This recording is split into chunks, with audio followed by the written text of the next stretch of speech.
And welcome back to my channel. Welcome to a new video. Guys, it has been a long time since I last talked to you guys, and I decided to come on here and actually talk to you guys. In today's video, I'm going to be talking about something very critical and very important. I was giving a brief intro into 200 level, so I realized a lot of stuff from the brief intro into 200 level by our tutorial group. So like I said, I'm going to be starting 200 level next year, officially next year January, hopefully. very I'm very hopeful about it. So in our faculty we usually have tutorial sessions before we start 200 level. 200 level is like the medical science, the actual medical science, and where we do anatomy, biochem, and physio. So I was giving a brief intro into, or should I say an insight into what it's going to be like, the schedule is like, and the bulkiness of these topics. So I was able to realize a lot of things, and I decided to come on here and share it with you. So if you're ready, if this is something you're interested in, please watch till the end of this video. Please don't forget to hit that subscribe button, hit the like button, and as you're clicking the subscribe, also turn on the post notification bell, so whenever I post a new video, you'll be the first to know. Imposter syndrome is real. Like, I feel like a lot of medical students talk about these things, but we don't really understand.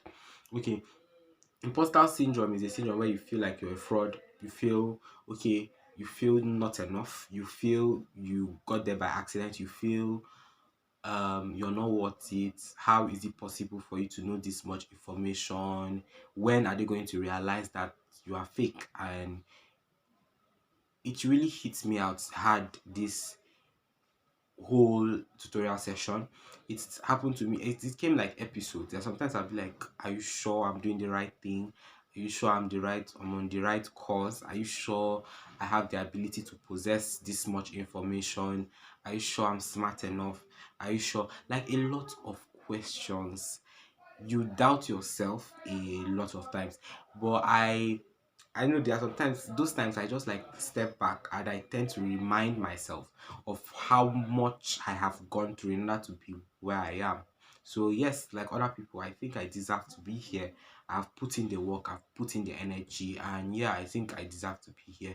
This imposter syndrome is something that is not really talked about here in Nigeria because we feel we should be sane, but medical school has a way of draining you. I feel like that leads us to the next point. Medical school is draining, like point blank. I give a huge salute to other people in this medical line of work who are social, who have other things they are doing, who run businesses and have the ability to be political and have the ability to do so many of these things at the same time, because they are doing a lot. A lot. I wish I would get to a point where I say I can handle many things at once in this medical training, but I've realized that, well, for now I'm not that much versatile. Medical school is draining enough. There's a lot to cover, there's a lot to read, there's a lot to know. Like, the textbooks are bulky as crazy, and it scares you a lot. Like, you feel overwhelmed and you have sometimes anxiety with the amount of work. So, but finding balance, I think finding balance is one of the sole things I would advise anyone to do. Especially this, what I try to do during the tutorials, but I still realize that I am tending towards the nerdy part. I feel like at this point in time, if you know me, you know that I am a nerd. I am nerdy as crazy. So um I'm trying to explore that social side of me. I don't think I am social yet, but I try to socialize when I can, and I try to talk to people when I can. So yes, medical school is very draining. It's going to drain you physically, mentally, emotionally, all the least. I'm telling you the truth. When it comes to physical drain, you are not going to be, sometimes you're not going to be eating well. It happens when you are stressed thinking about the next test, or you might tend not to eat well, not to even take care of yourself. But you should stop and take care of yourself, because if you don't take care of yourself, if you don't eat well, if you don't sleep well, it's going to come back at you, and it's going to come back at you so hard. So yes, try as much as you can to also take care of yourself. So now on to the next one. In medical school, you doubt yourself a lot. It is true. Like, especially this your whole journey, you don't understand if you're doing the right thing. This also boils down to the imposter syndrome, by the way. You don't understand if you're doing the right thing or not. I You doubt whether, okay, sometimes some of my classmates were like, are you sure medicine is for me? Are you sure I should be doing medicine? Are you sure I shouldn't have just gone into engineering? Are you sure I'm smart enough? Are you sure? But I tend to stand by what one of my friends said.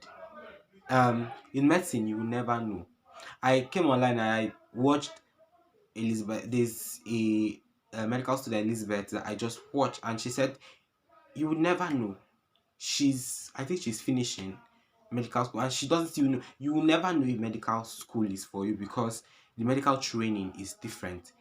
Pre-med is different from preclinicals. Preclinical is different from clinical. Like how you're trained at this phase, different phases of your life is different. So I've even had a YouTuber. She also said for her, Usola, she basically said for her, she stuck with the words that though preclinical might be tough, that preclinical is totally not like clinical. Like she stuck with the advice that you just have to go through, just have to struggle through preclinicals. I promise you, clinicals will be different. And I think that is why you would never know if medical school is for you, because for some people the preclinical stage is much easier for them and they love that part of the medical training, and for others they are clinically inclined, they love clinical practice. So I feel like you will never know, you just have to get by it. I mean, you're in the system already. In order for you to know, you have to just wait till the next phase, then you will know whether it is actually for you. So I think that's the mentality I kind of had within this process. I just say I just need to get through preclinical. I just need to study everything I need to study and pass all the exams I need to pass. Then I would see if in my clinical stage whether medical school is really for me. Then when I graduate, I'll still see if it's still for me. When I'm now in my residency, I'll still see if it's for me. Like, it's, you never know, but you doubt yourself throughout this journey. And I feel like it is normal. It is normal. It is normal, especially when you're doing something that is mentally tasking and draining. So, guys, on to my next one. Medical school quite gets lonely sometimes. It does. I know some of you will come for me, like, calm down. I love my faculty so much. I don't know whether it's my school, but I don't know. My faculty, I love it. Like, the senior colleagues are always willing to help. They want to help you in whatever way they can. Like, they organize tutorials, they want to talk to you, they want to find out if you're fine. I don't know whether it's my school that this alone happens. If you're a medical school or you attend any medical school, I'll advise you to leave it in the comment section if your seniors too are very kind and they would love to hear from you and like communicate with you. But for my school, they are kind as crazy.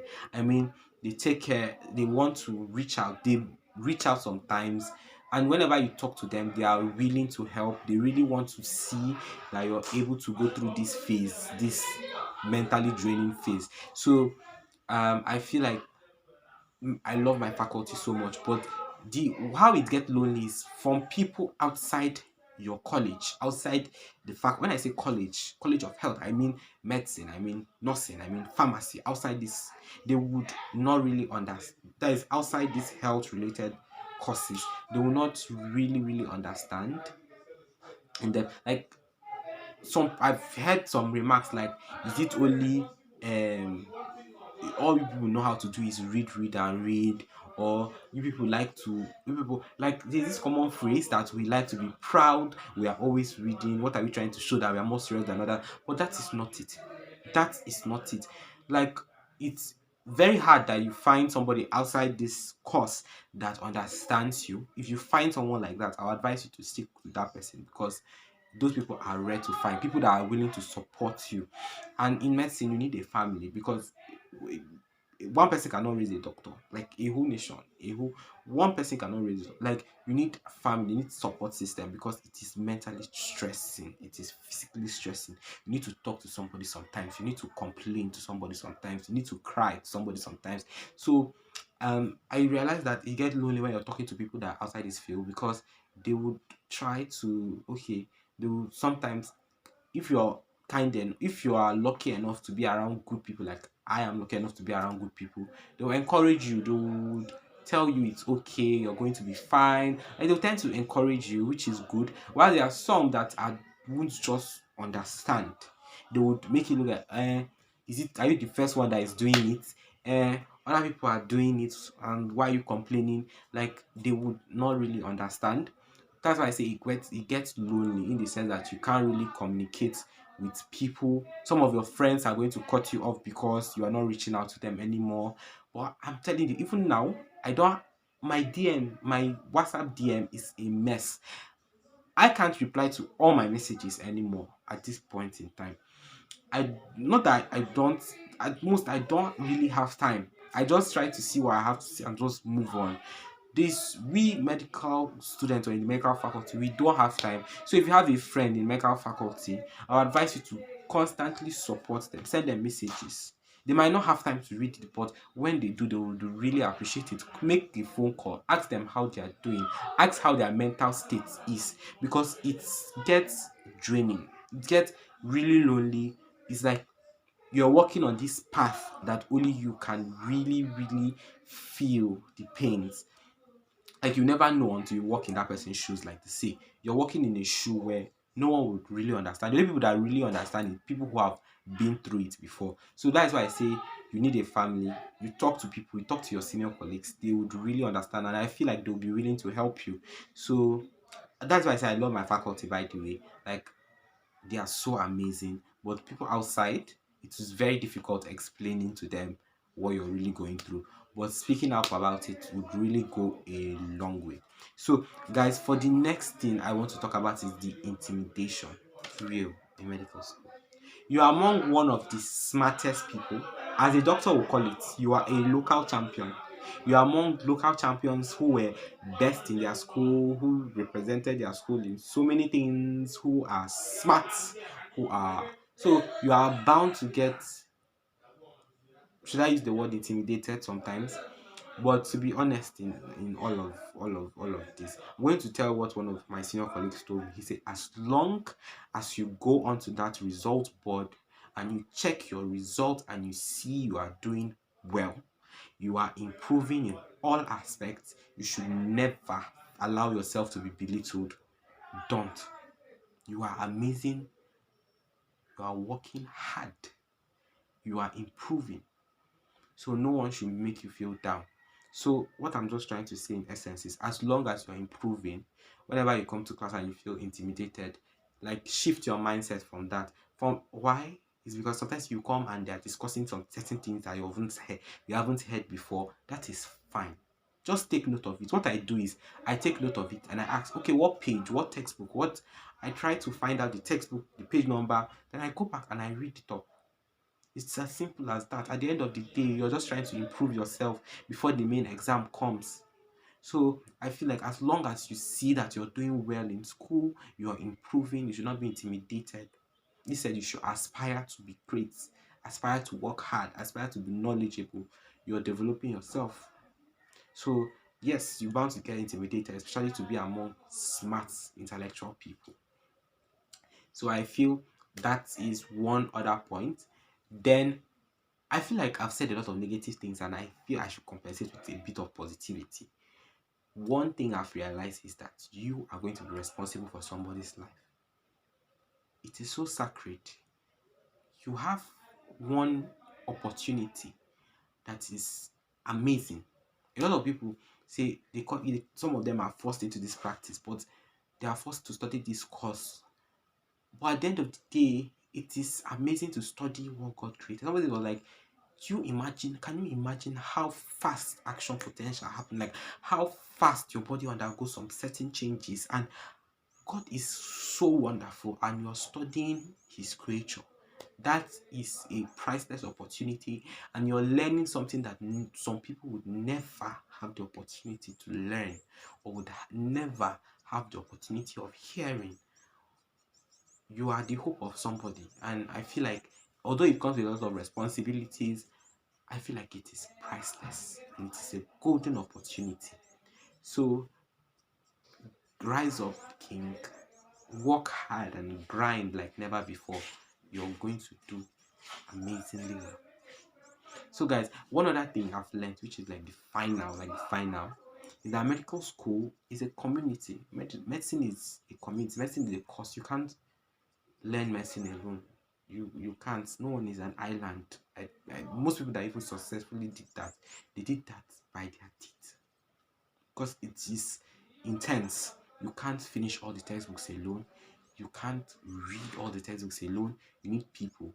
You need people around you to work with you. So that's what I was able to realize. I can't read medicine alone. I have to still reach out to my friends, communicate with them, share ideas, get knowledge, and that is how we grow here. And medical school is a very beautiful faculty. I don't know for other schools, but for my school, like I said, there are senior colleagues who are willing to help, who want to see that you don't make the mistakes that they made, and it has been amazing. It has been an amazing experience thus far. So I'm looking ahead into 200 level with lots of positivity. I really, really hope that all the great things of life, all the great things of 200 level comes my way. Sorry for the noise that you can hear. We are pumping water, but yeah, I think I'm going to end the video here. Thank you guys for listening. Until next time, bye.